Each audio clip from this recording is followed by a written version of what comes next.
তোমার ঘরে বসত করে কয়জনা, তোমার ঘরে বাস করে কারা হায় মন জানো না, তোমার ঘরে বাস করে কারা হায় মন জানো না, তোমার ঘরে বসত করে কয়জনা মন জানো না, তোমার ঘরে বসত করে কয়জনা মন জানো না, তোমার ঘরে বসত করে কয়জনা।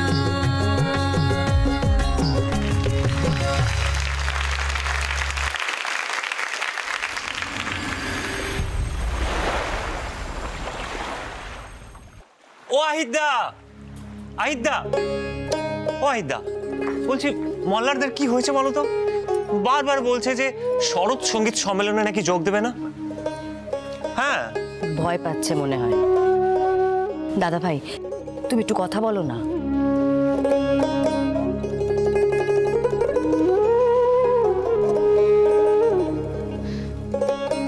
একটু তো নার্ভাস লাগাটাই স্বাভাবিক, তাই না? কারণ আমরা তো অনেকদিন কেউই রেয়াজে নেই, তো রেয়াজ না করলে তো কনফিডেন্স ল্যাক করবেই, বলো।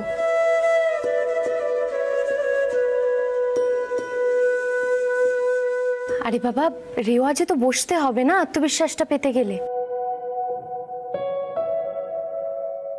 আমার কেমন যেন মনে হচ্ছে মল্লার তার মনের মধ্যে না কিছু একটা চলছে। আমি বলছি ওস্তাদ জিকেই কথা বলতে হবে। কি ব্যাপার বলো তো?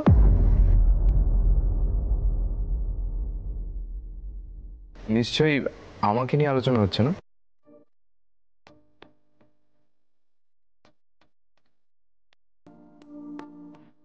আমাকে ছাড়া কি আর অন্য কোনো টপিক নেই? মল্লারদা, তুমি সমানে সঙ্গীত সম্মেলনে যোগ দেবো না এরকম কেন বলছো বলো তো? তুমি তো ভয় পেয়ে পিছিয়ে যাওয়ার মতো মানুষ নও।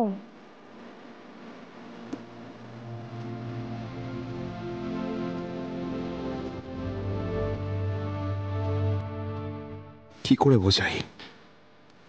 আমার মিথ্যে বদনামটা চতুর্দিকে ছড়িয়ে পড়ছে। কাগজে, সোশ্যাল মিডিয়াতে, অনেক জায়গায় আমার আর রঞ্জার সম্পর্ক নিয়ে চর্চা হচ্ছে। রঞ্জা গুরুজির মেয়ে, তার পাশে আমি দাঁড়িয়ে গান করলে শুধু শুধু বাজে প্রশ্ন শুনতে হতে পারে জার্নালিস্টদের কাছ থেকে।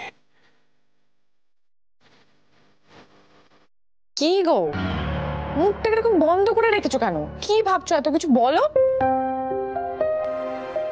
দাদা, দাদা ভাই তো আছে তোমাকে সাহায্য করার জন্য। আর তাছাড়া এখন তো আর আগের মতন তোমাদের মধ্যে রেশারেশি নেই। একদম ভুল।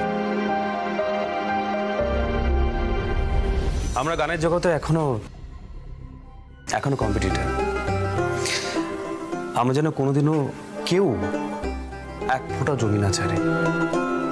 দলিত রেওয়াজ করতে পারবো না মল্লার, নিজেদেরকে আরো ইমপ্রুভ করতে পারবো না, তাই না? তুমি আমার থেকে অনেক বেটার আহির। না না মল্লার, সবটাই প্রমাণ সাপেক্ষ। আচ্ছা শোনো, তোমার আর রঞ্জার নামটা আমি কিন্তু পাঠিয়ে দিয়েছি, ঠিক আছে? না, এখন কিন্তু আমি কোনো আপত্তি টাপত্তি কিছু শুনবো না। স্টেজে উঠে তোমাদের কিন্তু প্রমাণ করতে হবে যে তোমরা কত ভালো পারফর্ম করতে পারো।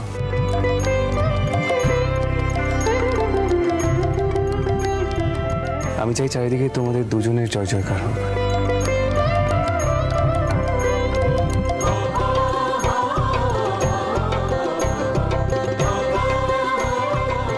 আর এবার না আমি আমার ভাইয়ের জন্য সত্যি গর্ববোধ করতে চাই।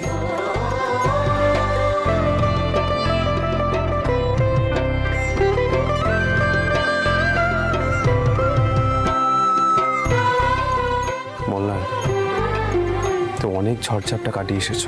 তোমার আর রঞ্জার জীবনে নতুন দিন আসতে চলেছে।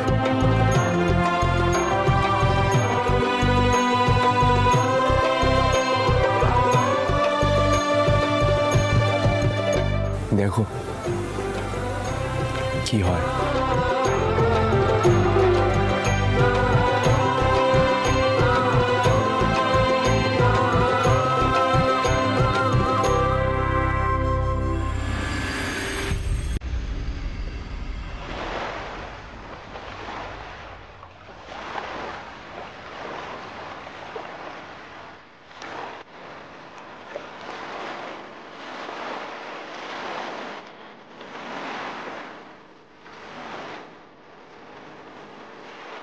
দেববর্ষ মল্লিকের কাণ্ডর জন্য রঞ্জিনী মুখোপাধ্যায়ের যথেষ্ট হেনস্থা হয়েছে।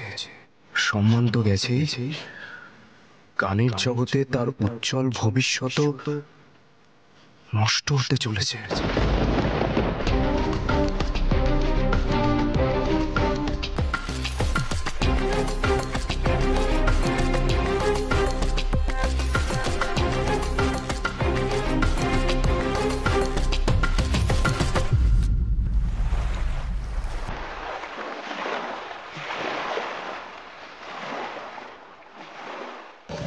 কফি।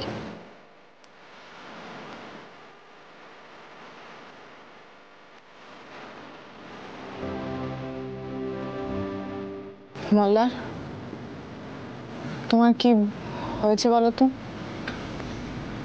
এত চুপচাপ হয়ে আছো কেন? দেখো, আমি বুঝতে পারছি তুমি এখনো অস্থির হয়ে আছো, কিন্তু এবার তো আস্তে আস্তে নিজেকে বোঝাতে হবে, তাই না? মল্লার, কি ভাবছো এত? রঞ্জা, তুমি সোশ্যাল মিডিয়া, খবরের কাগজ, টেলিভিশন সব দেখেছ? না, আর আমার মাথা তো সেসব ছিল না। আমিও যথেষ্ট মানসিক চাপে ছিলাম। কেউ তোমাকে কিছু জানায়নি? রায়ের তো কাজের জায়গা এটা, ও জানে না? এটা তো হতে পারে না। আরে আশ্চর্য তো, কি জানাবে?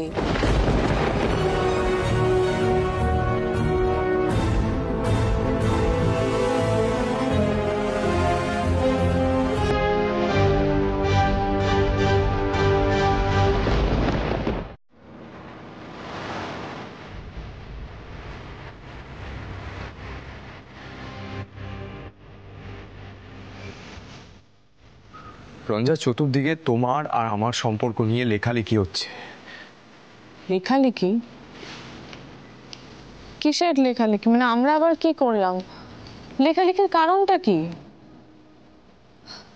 আর মল্লার, মিডিয়াতে তো এরকম লেখালেখি হতেই থাকে। দেখো, বাবা একজন বিখ্যাত মানুষ, বসু মল্লিকদের সঙ্গে সুরমণ্ডলের